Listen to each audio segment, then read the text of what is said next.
Refonder le lien entre l'Europe et l'Afrique, c'est le thème d'un colloque qui se déroulera demain à Paris dans le cadre du gingembre littéraire. Cet événement est organisé par le mensuel Le Monde Diplomatique et le magazine panafricain en ligne continentpremier.com. Pour en parler, nous recevons El Hadji Gorgui Wadendoy, journaliste accrédité aux Nations Unies à Genève et directeur général de Continent Premier. Bonsoir et merci. Bonsoir et merci TV5 Monde. Quel est l'objectif de cet événement?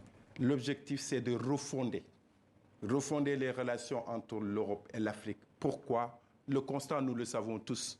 Nous vivons des relations asymétriques où l'Afrique est la perdante. Alors que le monde évolue, l'Afrique a les ressources minières, l'Afrique a la jeunesse, mais cette Afrique, comment aujourd'hui ne pas sortir de son cadre? Parce que on parle beaucoup de ces relations, mais avec une certaine violence de part et d'autre. Certains parlent de la haine, d'autres disent qu'il faut couper le cordon ombilical. Nous sommes cool. Nous disons, réfléchissons ensemble. D'autant plus que l'histoire nous lie. Nos trajectoires historiques humaines nous lient, nous, l'Europe et l'Afrique. Et l'objectif, finalement, c'est quand on fait le constat que l'Europe profite beaucoup plus de ces relations et qu'on se retrouve avec des Européens, parce qu'il y en a qui viennent d'Italie, de Suède, de France, etc., mais des Afriques aussi, Bénin, Sénégal, Burkina Faso, c'est de nous dire quel esprit constructif pouvons-nous aujourd'hui avoir. Alors justement, avant de rentrer dans le détail de ces relations entre l'Europe et l'Afrique, comment va se dérouler cette journée demain? Donc nous avons 3 grands panels, tables rondes, et qui seront managés par des modératrices. Voilà, toutes les modératrices, c'est des femmes. Qui seront les modérateurs et modératrices? Alors, nous avons Mme Anne-Cécile Robert, du Monde Diplomatique, qui est en même temps aussi président d'honneur de notre association, avec laquelle nous avons concocté tout ce banquet que nous offrons à l'humanité. Et je précise un point, il n'y a aucun franc, à l'heure où je vous parle, qui est venu d'aucun État pour cette manifestation. Ce sont les conférenciers, nos amis de notre équipe et nous-mêmes, et avec ceux qui nous écoutent, ont l'habitude de venir assister à nos conférences, qui se cotisent pour faire ça. Parce que c'est quand même une logistique énorme ce qui va se passer demain. C'est des associations et des organisations internationales pour faire ça. Ils ont 500 000 €. Nous, on n'a eu rien pour le faire. Alors, expliquez-nous en quoi est-il important pour vous, notamment pour ce colloque, de repenser les relations entre l'Europe et l'Afrique? J'ai dit tantôt que le présent qui nous lie avec l'Europe est un présent qui est triste.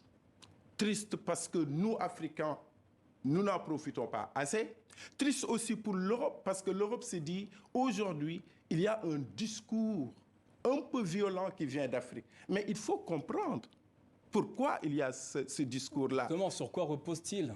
Mais ça repose sur le constat que certains pays, je suis en France, à Paris, qui est quand même le cœur de l'Europe, mais qu'on a entendu des hommes politiques de tous les bords, en France ou ailleurs. Quand ils parlent de nous, on a l'impression qu'ils parlent avec des enfants. Ils pensent que nous ne connaissons pas notre histoire. Quand on nous dit que c'est de la haine, mais non. J'ai l'habitude de dire que les Africains, et notamment la jeunesse africaine, a les mêmes ambitions que toutes les autres jeunesses du monde. Nous voulons juste qu'on nous écoute, et c'est justement quand on fait le constat, 3 éléments pour nous qui sont importants. 1, l'écoute. Partage d'expériences réciproques entre l'Europe et l'Afrique. 2, nous dire que le cadre structurant de nos relations, il faut les interroger parce que ça ne va pas. Enfin, nous dire avoir un esprit constructif. Et c'est là qui nous devons promouvoir de part et d'autre, qui nous devons écouter de part et d'autre, et sur quelle base. Et en ce moment-là, ça va déboucher vers quoi? De nouvelles relations où la fraternité sera vraiment une réelle fraternité entre l'Europe et l'Afrique, mais une fraternité qui existe parce qu'elle est basée sur l'égalité. Alors avant cette journée de colloque demain, vous avez émis une note d'intention dans laquelle on peut lire que pour l'Afrique, la souveraineté conquise après les indépendances relève toujours d'une forme de liberté surveillée. Qu'entendez-vous par là? Par exemple, nous, nos chefs d'État, parfois ont de la peine, même pour acheter des armes, pour la sécurité de nos frontières. Il faut toujours avoir l'aval, comme nous sommes francophones, de la France, par exemple, sur certains sujets. Nous ne pouvons pas acheter des armes sans l'aval de la France.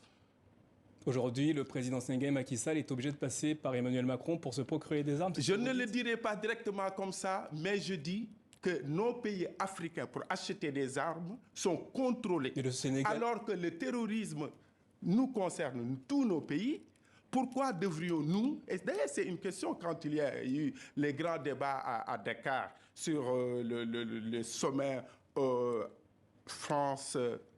Afrique sur la sécurité. Mais j'avais dit à un ministre français, du militaire, mais pourquoi nos pays doivent passer par vous pour acheter des armes? Le Sénégal est un pays souverain. Mais on est souverain, sauf qu'on est contrôlé. Moi, il faut qu'on soit aussi honnête sur ce plan-là. On va me dire que oui, mais il y a un contrôle des armes au niveau international. Mais nous, on doit même pour choisir notre client, mais on doit avoir l'aval de la France. Alors, ma dernière question. Avant de refonder les liens entre l'Europe et l'Afrique, ne pensez-vous pas qu'il faudrait d'abord resserrer, refonder les liens entre les pays africains afin que le continent se vive comme une puissance à part entière? Vous avez parfaitement raison. Parce que même ça, quand on regarde les rapports des Nations Unies sur le commerce, on se rend compte que nous, entre Africains, nous commerçons peu entre nous. Pour aller de Dakar parfois au Nigeria, c'est beaucoup plus compliqué que de venir à Paris. On a des vols directs pour venir ici. Pour nos autres pays africains, il faut passer par Paris, par l'Italie, par un autre pays pour revenir en Afrique. Donc, vous sortez de l'Afrique pour revenir en Afrique. Donc, il faut aussi que nous, Africains, que nous lavions le linge sale entre nous. C'est pourquoi l'idée de quelqu'un comme Cheikh Anta Diop ou même Léopold Sédar Senghor, parce que Senghor est très mal lu. Senghor, il avait pensé justement ce que nous sommes en train de faire, c'est-à-dire l'Afrique.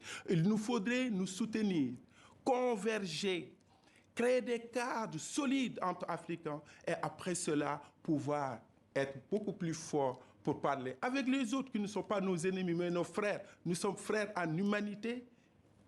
El Hadj Gorgui Wade Ndoye, merci d'être venu nous parler de ce colloque qui aura lieu demain à Paris dans l'auditorium du journal Le Monde. Merci à vous. Merci.